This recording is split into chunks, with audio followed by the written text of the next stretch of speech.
Have you ever wondered why texting feels natural, but phone calls feel heavy?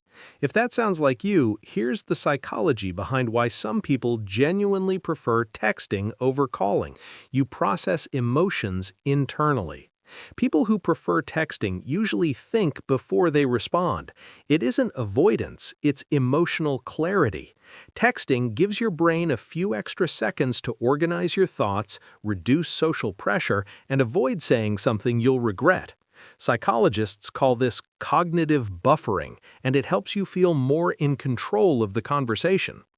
You're sensitive to tone and conflict. Phone calls leave no room to rehearse your response. Everything is immediate, unfiltered, and a little unpredictable.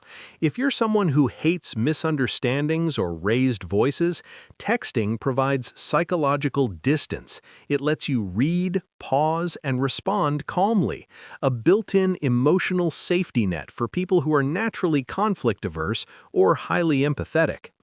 You communicate better in writing. Some people express themselves more clearly through text because it activates the reflective part of the brain. You can craft your words, delete mistakes, and think deeply before hitting send. This is common among introverts, overthinkers, and people with strong internal dialogue. In psychology, this aligns with high self-monitoring, the ability to edit yourself so you communicate exactly what you mean. You're overwhelmed by real-time social cues.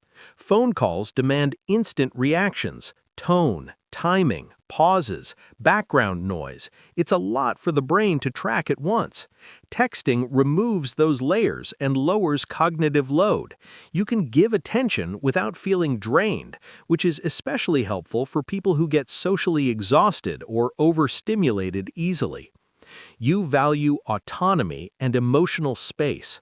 Texting lets you respond when you're ready, not when someone calls, not when your phone rings.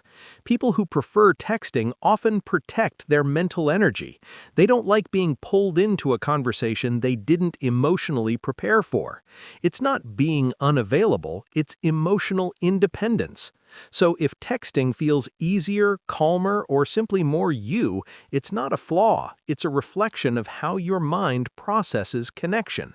And understanding that is its own kind of emotional intelligence. If you love learning why people think and behave the way they do, make sure you subscribe. There's more psychology coming your way.